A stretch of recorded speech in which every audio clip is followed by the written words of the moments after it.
March is right around the corner, and the Pirates are putting their right foot forward to get into the big dance. The women's team have their stars all showing out why they're the best in the country in a week where Andrea Espinoza-Hunter and Sydney Cooks had 35-point games versus Creighton and Butler, while Lauren Park Lane broke her own assist-in-game program record. With their 6-game win streak snapped on Sunday versus a top-notch Creighton at the top of the conference in double overtime, the Pirates still remain one of the most dangerous in the Big East. On the men's side of the hardwood, the Pirates have defended the rock well. After outlasting DePaul and Butler at home, the Pirates will face familiar foes out west heading into the Big East tournament. So can the women's team have their big three take them to new heights? Are the men really hitting their stride or only finding fool's gold? My panel will discuss all this and more. I'm Christian Gardner, and this is Hall Talk.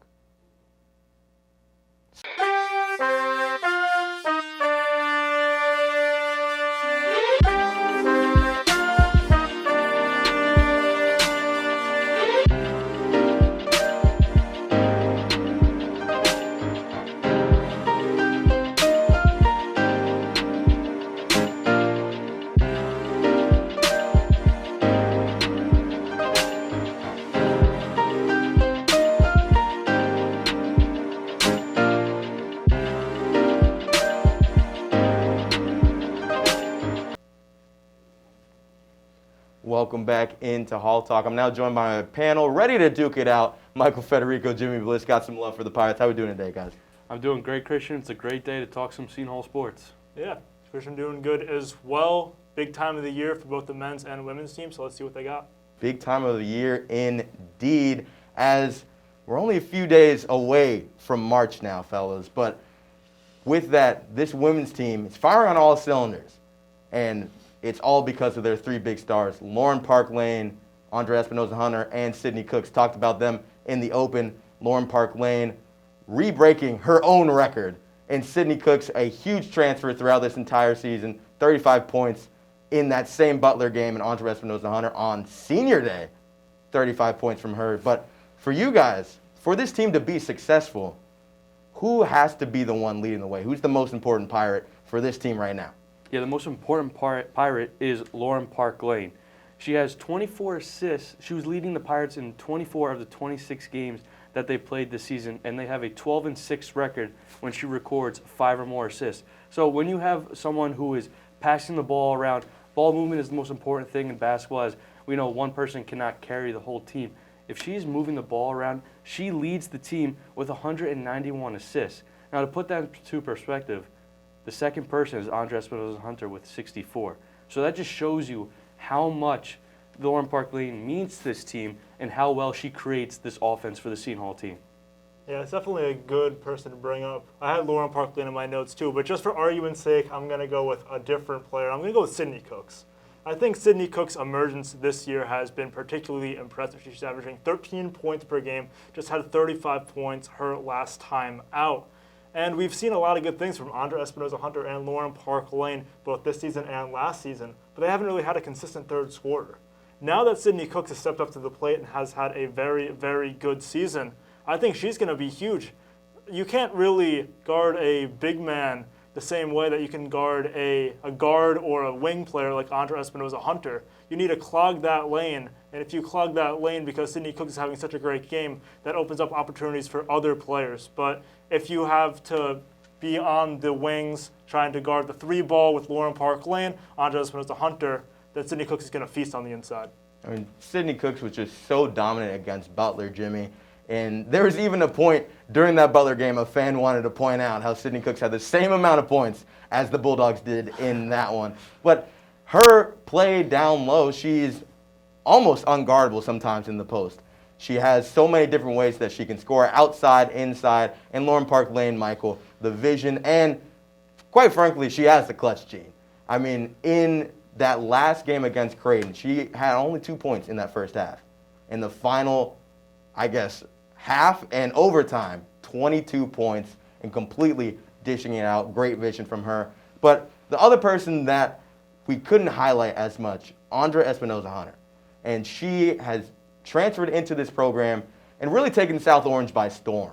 And she was recognized on senior day as a player that Coach Bozzella and Coach DeFalco had always wanted within this program, and she's even said it herself on Twitter for reinventing her career here at South Orange. So what's kind of the legacy for Andrea Espinoza-Hunter moving forward for the Pirates, even though it's only been a short time that we've gotten to get to know her, but she is an absolute hooper. Jimmy, we'll start with you.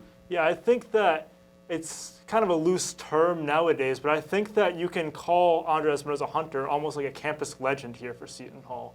She's one of the best women's college basketball players of the past decade here at Seton Hall. I mean, she's averaging 16 points per game, 5 rebounds, 2 assists just this season, and what's been known as a down year for her. And if that's your down year, that's a pretty dang good down year. And, I mean, at Mississippi State before she was here, she only averaged 9 points per game and 5 points per game. So for her to double her production of her best year at Mississippi State, that's an incredible feat. And I think that her 35-point game against Creighton, which went 6 of 8 from 3 and shot 57% from the field, that's going to be a game that none of us forget for a long, long time. I really think that she could make the next level into either the WNBA or play overseas in Europe professionally, being a 5'11" wing, being a very, very good shooter, a good rebounder, pretty good assister as well, passer of the ball. I could see some big things for Andrea Espinoza-Hunter in the future. Yeah, you mentioned that she assists. Lauren Park Lane averages 17 points a game. Andrea Espinoza-Hunter averages 16 points a game. That two duo is lethal. I mean, when you got two players who are combining for 30 points a game, there's not much more you can ask for. And Andrea Espinoza-Hunter, she shoots 39% from behind the arc. She can shoot from anywhere on the court. And when you have a player like that that's really dynamic, who can pass, shoot, I mean, that's something special that this Seton Hall team has not seen in a while. And it's not like she's a small player. She knows that she's a leader on this team. I mean, she plays 38 minutes a game. That is a huge chunk of time of the game, and she knows what she has to do to elevate this team, and all her teammates seem to go around her, and they trust her. And if there's a big shot opportunity, she knows that she's going to get the ball, and if not, she's going to pass it out to Lauren Park Lane. That the chemistry they have between the two of them, trusting each other to take that final shot when it comes down to the last seconds of the game, like that, you can't explain that. That's just something that just doesn't happen overnight. That is chemistry. That is something that they just click and they move and they work really well together. The camaraderie within this locker room right now, you see it as in that last matchup against Butler, when Lauren Park Lane goes to the sideline after the buzzer finally sounds, the first one out there was Andrea Espinoza-Hunter to hug her. But there are 2 more games here left in the regular season, as they'll go out to Chicago versus DePaul and Cincinnati versus Xavier.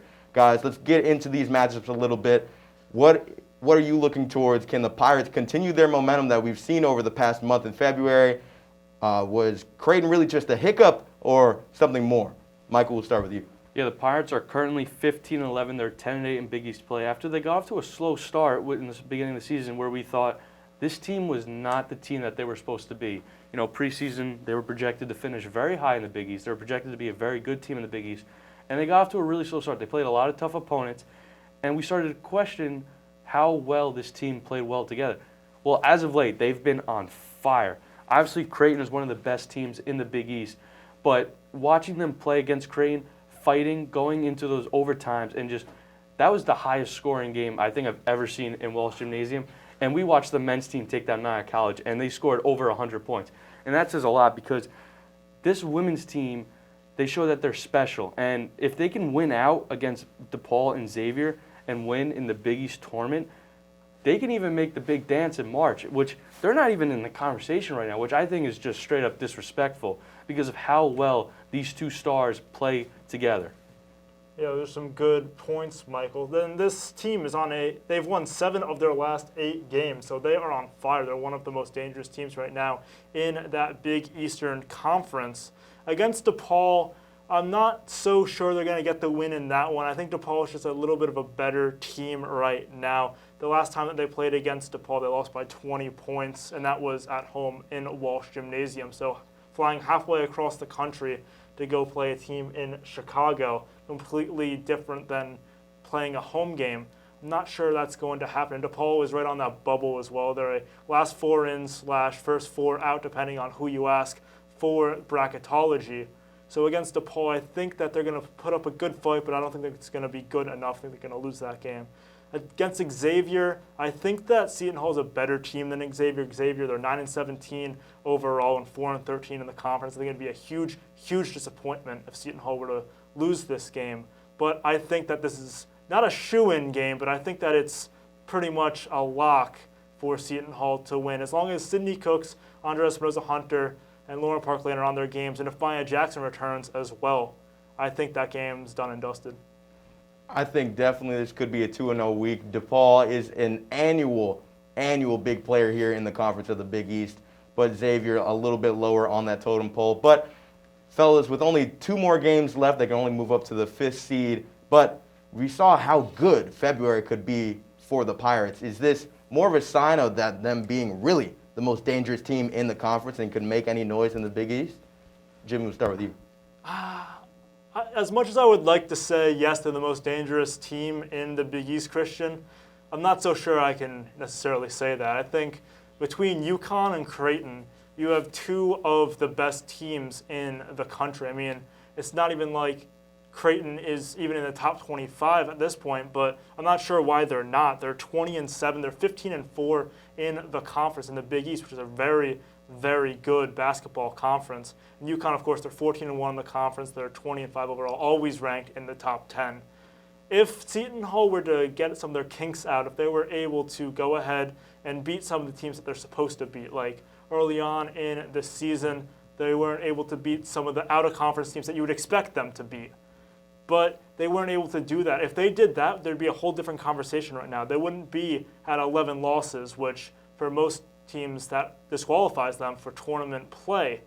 But we'll see what happens. They caught some momentum, and that's the scariest thing for a team to go up against a team that's won 7 of their past 8 games. No matter how poorly they started the season, they're on fire right now. But right now, they're not the most dangerous. Now, you did bring up how Seton Hall did lose to DePaul earlier in the year by 20. Not to discredit DePaul, they are one of the best teams in the Big East. They are 21-8 overall, 13-5 in the Big East. But when they played DePaul, Andrea Espinoza-Hunter, one of our best players, had 0 points. She played 34 minutes of the game, and she went 0 for 8 from the field. Now, if you even take her 17 points that she averages a game, you're down by 3. If you hit a couple more shots, you're right in the game. So I feel like that this game, this upcoming matchup against DePaul is going to be a completely different team. This is going to be a brand new Pirates team, especially now since they've won 7 of their last 8. Andrea Espinoza-Hunter having 0 points. She was she was non-existent, playing 34 minutes. I feel like going forward, Andrea Espinoza-Hunter, she has hit her stride. Her and Lauren Park Lane, Sydney Cooks, Maya Jackson, I mean, this is a star-studded lineup. They're going to find a way to win these 2 games. They're going to make some noise in the Big East Championship Series, and they're going to move on to the big dance in March.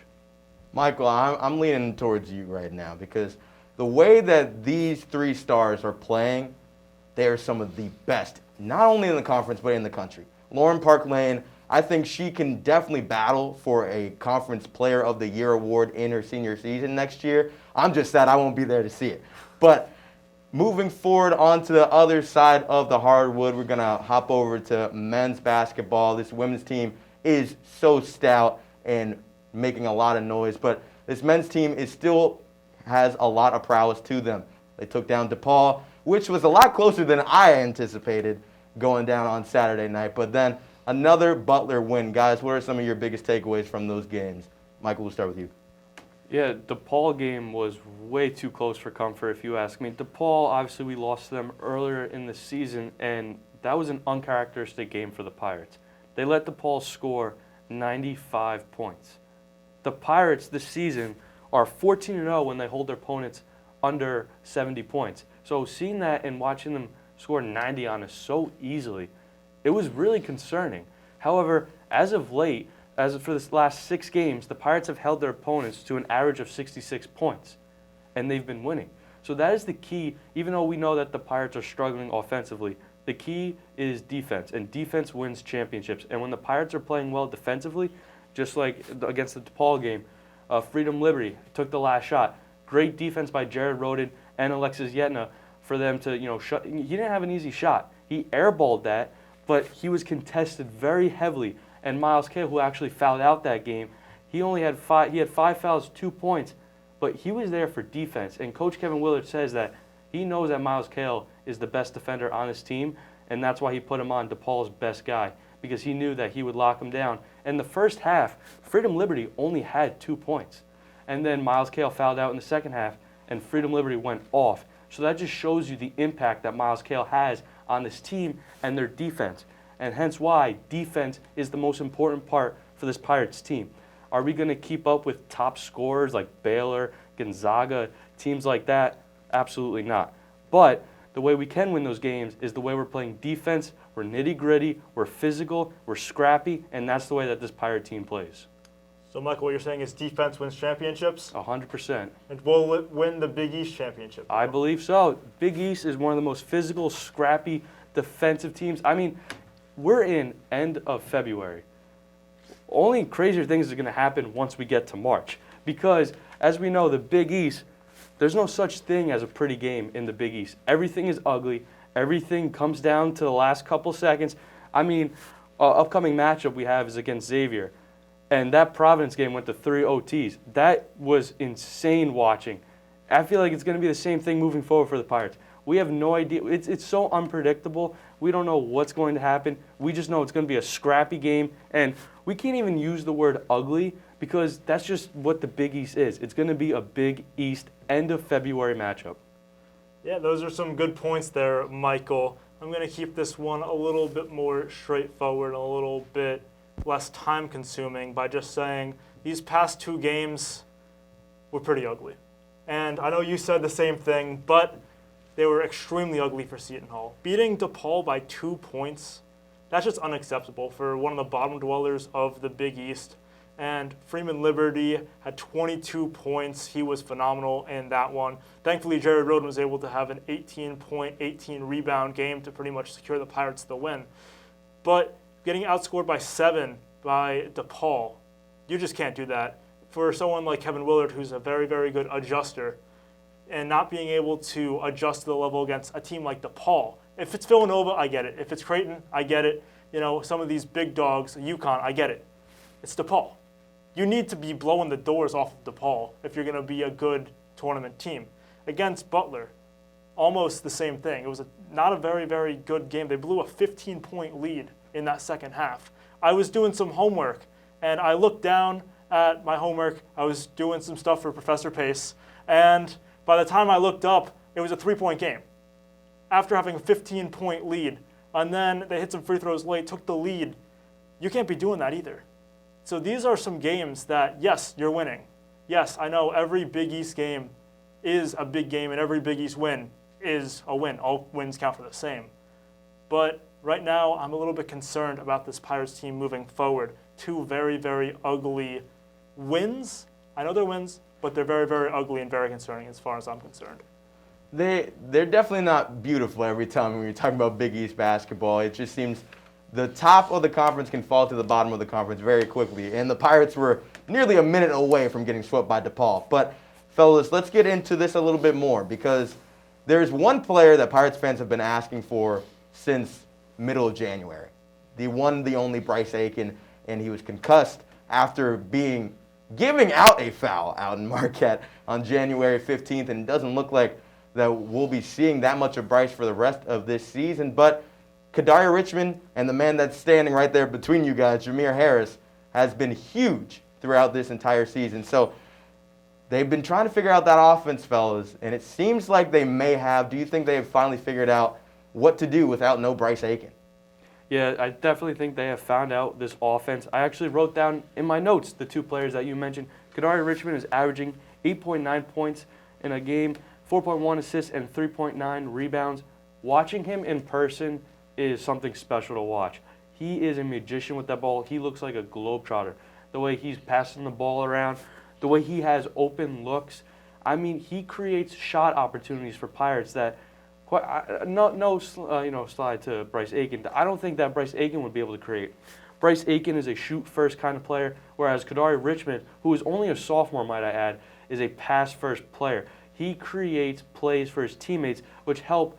The other guy on the side is Jameer Harris, who also runs the point. They kind of flip-flop when Kadari comes out, Jameer comes in. Jameer is leading the Pirates 37% behind the arc this season. When he gets those threes going, the whole offense seems to get going.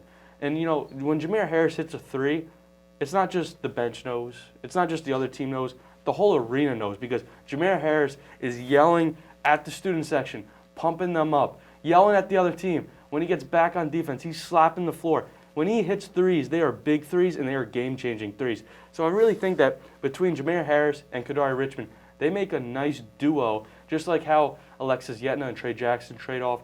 Trading off Jameer Harris and Kadari Richmond is a great thing. It's a great problem to have if you're Coach Kevin Willard, to have two good players. Yeah, you're making some good points. You're swaying me a little bit, but I'm not so sure that this Pirates team has figured out life without Bryce Aiken. With Bryce Aiken in the lineup, these Pirates average 78 points per game. Without him, 67. That's an 11-point swing. And 67 points per game in the Big East. It isn't necessarily bad, but it's not one of the better in the Big East. Villanova averages more, so does UConn, so does Xavier. So when you're playing against some of these bigger dogs, you're going to need more output. Bryce Aiken, phenomenal offensive player. He isn't the best defensive player at times, but he has shown that he can play very good defense when need be. Against Michigan, he stepped up big time. Against Ohio State down the stretch, he stepped up as well.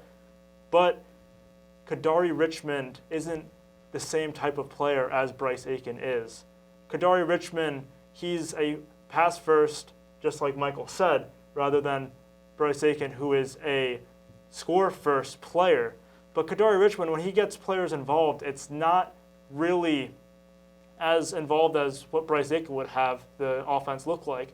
A lot of times when the Seton Hall team is playing, they just kind of hand it off to each other, and they just say, okay, you figure it out. You, Jared Rhoden, just take a mid-range jumper, we'll see what happens.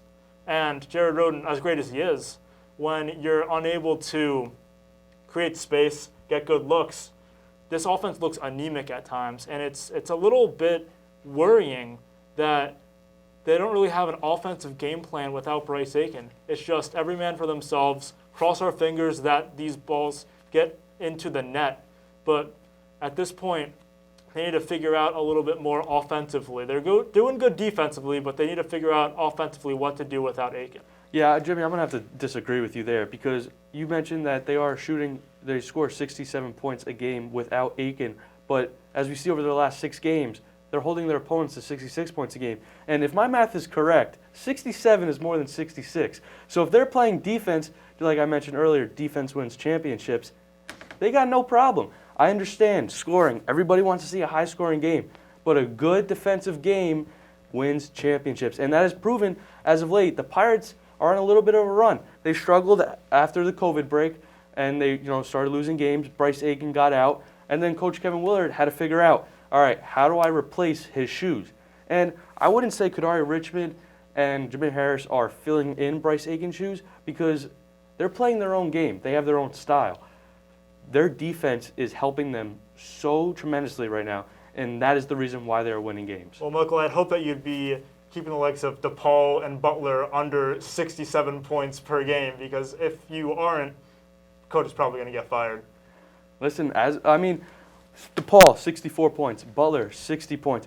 And may I mention the upcoming games, Creighton, Georgetown, Xavier, we have beaten them already. So we're looking for a season sweep. So it's not like we don't know what we're doing. Kevin Willard knows what he's doing, and he's only going to prove that. And he's going to prove you wrong with your offensive mindset because defense is the only way, especially in mid to end February, that Big East games are played. There's no such thing as a high-scoring game unless it goes into 3 overtime. Everything is going to come down to the last second, and it's whoever has the better defensive stop at the end of the game. We'll see about that, Michael. I really hope that you're right with this one, but at this point I think that the offense is lacking a little bit for Seton Hall, and as a Pirate fan, could be a little bit worried if we continue this form. Well, fellas, I want to keep things spicy right now as this team, it hasn't always been great. That January swoon felt so long, but February was a little bit sweeter, but like you guys have been saying, those wins not very impressive. But as we're getting closer and closer to the Big East, how do you see this ending right now? Just really quickly, guys, are they truly contenders or not at all? I really think that this team is contenders, considering that we did beat Georgetown, Creighton, and Xavier already. If this Pirates team can finish 20-9 overall and 11-8 in the Big East, I would say that is a huge win, and they had to bounce back. I would say that this season was broken up into 3 seasons. Before the COVID shutdown, when they were 9-1, ranked 15 in the country. After the COVID shutdown, when they went on a little skid and struggled, and from February on, I think that this team has played extremely well, and the highest they can finish in the Big East is 5th, where they've been middle pack 6, 7, 8 for the whole year. If this Pirate team can continue looking and they can sweep the rest of the season out, I think this team can be a very good team, and not only Big East Conference Championship, but in March Madness. Yeah, I do think that this team will get to the NCAA tournament. I think they're good enough. I think they're out of conference record 9-1, defeating the likes of Michigan, Texas, Rutgers, et cetera, et cetera. Those are some good wins, but there are also some ugly losses on this resume that you can't discredit. But I think that this team is a little bit of fool's gold. If you take a look at the other teams in the Big East, if they were going to play against some of these teams in the Big East Conference Tournament, Villanova, I don't think Seton Hall has beaten them. UConn, we saw that once where we beat them, once where we lost. We play them a third time. I don't think that Seton Hall is going to win that one. Providence could go either way, but I'm leaning a little bit more toward Providence because they're a top 10 team. So that means maybe Seton Hall is the 4th best team in the conference. So maybe they are a semifinal team in the Big East Conference right now. That's what I have to say about this team right now. I would love to say, yes, they are definitely for real. They are not fool's gold, and they will make noise in the big dance. But right now, I don't see this Pirates team, as of now, making a big run in the tournament or being real contenders. Can the Pirates find pure gold or fool's gold? Only time will tell once we get to Madison Square Garden for the Big East Tournament. But for this episode of Hall Talk, that's going to do it. I've been your host, Christian Gardner, alongside the very talented Michael Federico and Jimmy Bliss. Guys, it's been a lot of fun, but we'll have to catch you all next time.